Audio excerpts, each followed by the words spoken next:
Chère fleuve méridienne, cher fleuve méridien, bonjour.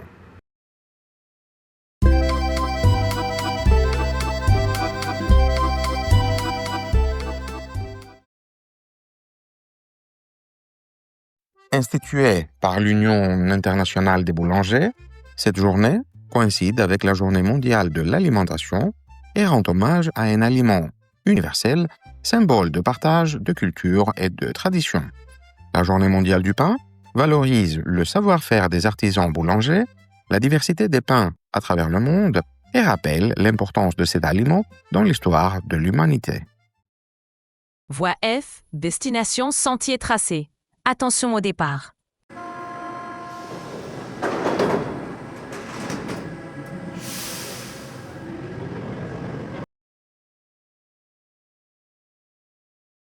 Première question.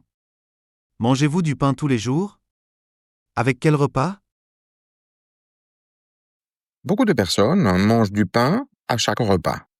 Au petit déjeuner, avec du beurre et de la confiture, la célèbre tartine de la tradition française, à midi pour accompagner un plat, et le soir avec du fromage ou de la soupe.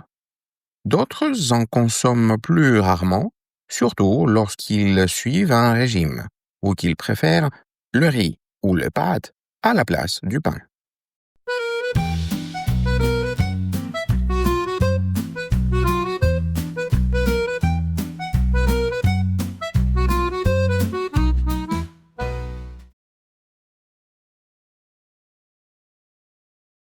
Deuxième question. Quel type de pain préférez-vous? Blanc, complet, baguette, pain de campagne ou autre? Certains aiment le pain blanc parce qu'il est moelleux, d'autres préfèrent le pain complet pour son goût plus fort et parce qu'il est meilleur pour la santé. Le pain de campagne a une croûte plus épaisse et garde longtemps sa saveur. On peut aussi évoquer des pains spéciaux aux céréales, au seigle, au maïs ou même sans gluten.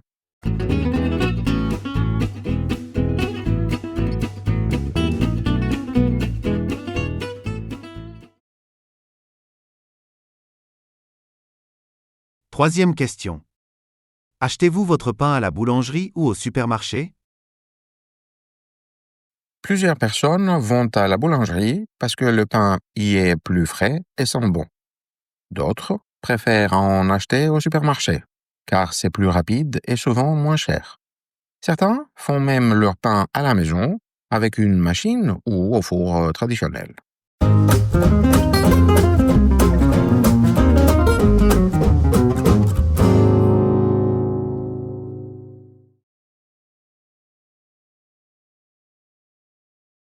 Créée en 1979 par l'Organisation des Nations Unies pour l'alimentation et l'agriculture, la Journée mondiale de l'alimentation invite à réfléchir à la manière dont nous produisons, consommons et partageons la nourriture.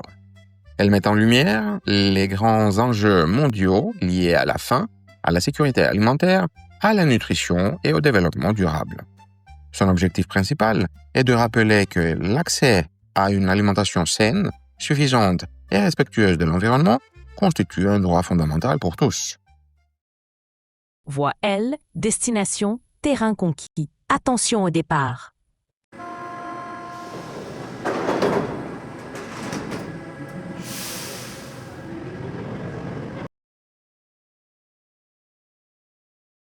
Première question. Quelle est la différence entre manger pour vivre et vivre pour manger? Manger pour vivre signifie que l'alimentation sert avant tout à nourrir le corps, à donner de l'énergie et à rester en bonne santé. Vivre pour manger, au contraire, montre que manger devient un plaisir, une passion ou même une forme d'art. En conclusion, ces deux expressions rappellent que l'équilibre entre besoin et plaisir est au cœur de notre rapport à la nourriture.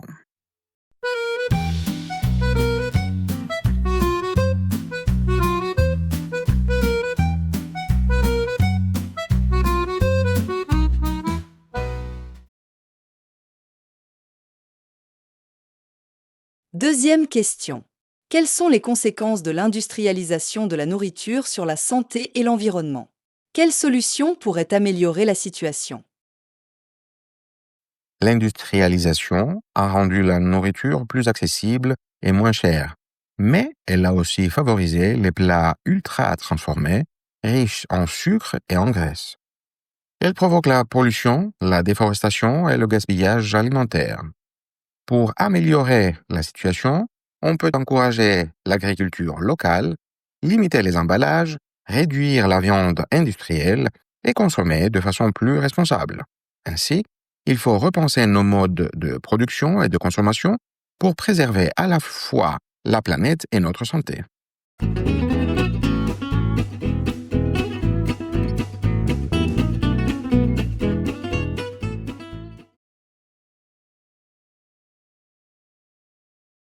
Troisième question.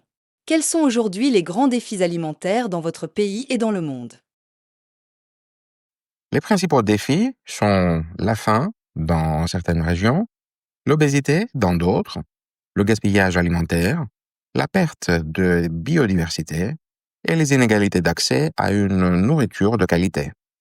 Dans certains pays, la malnutrition coexiste avec la surconsommation. En conclusion, la véritable question est de savoir comment nourrir toute la population mondiale sans détruire notre environnement.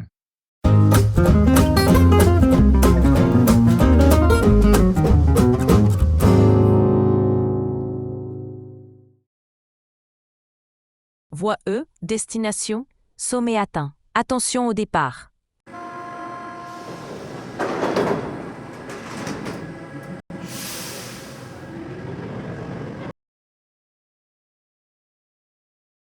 Première question. En quoi l'alimentation est-elle à la fois une nécessité biologique et un fait culturel?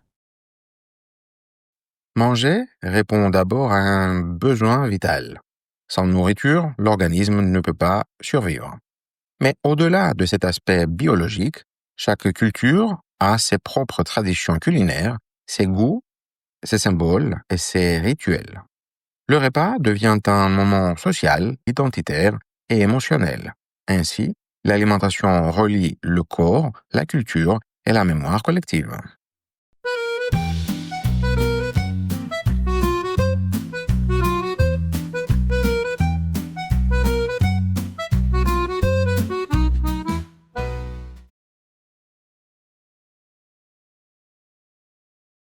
Deuxième question. En quoi les régimes alimentaires actuels transforment-ils notre rapport aux animaux, à la nature et à la vie? Quelles limites rencontrent-ils et quelles critiques suscitent-ils? Ces régimes traduisent une nouvelle conscience écologique et éthique. Ils questionnent la souffrance animale, la surproduction industrielle et la durabilité des ressources. Cependant, ils suscitent parfois des tensions sociales ou des accusations d'élitisme. Certains rappellent aussi que tous les régimes ne conviennent pas à tous les organismes. En somme, ces nouvelles pratiques modifient profondément notre rapport au vivant, mais leur diffusion reste confrontée à des réalités économiques et culturelles diverses.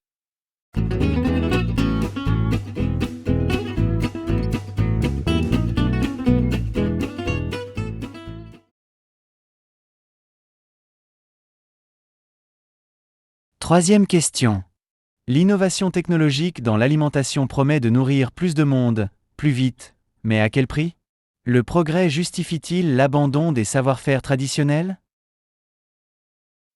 Les technologies alimentaires pourraient répondre à la croissance démographique et à la crise écologique, mais elles soulèvent des questions éthiques et culturelles. Le plaisir de cuisiner, le lien avec la terre et la transmission des recettes sont alors menacés, tout comme les savoir-faire traditionnels dont la disparition ferait perdre une part de notre identité. Le progrès n'a de sens que s'il s'accompagne de respect pour la culture, la nature et l'humain.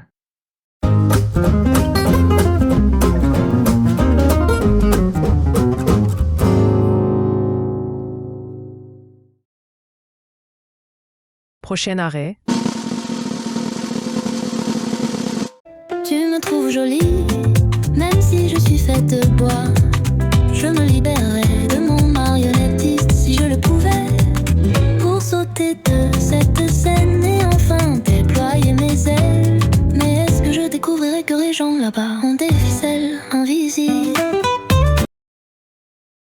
Merci d'avoir regardé cette vidéo.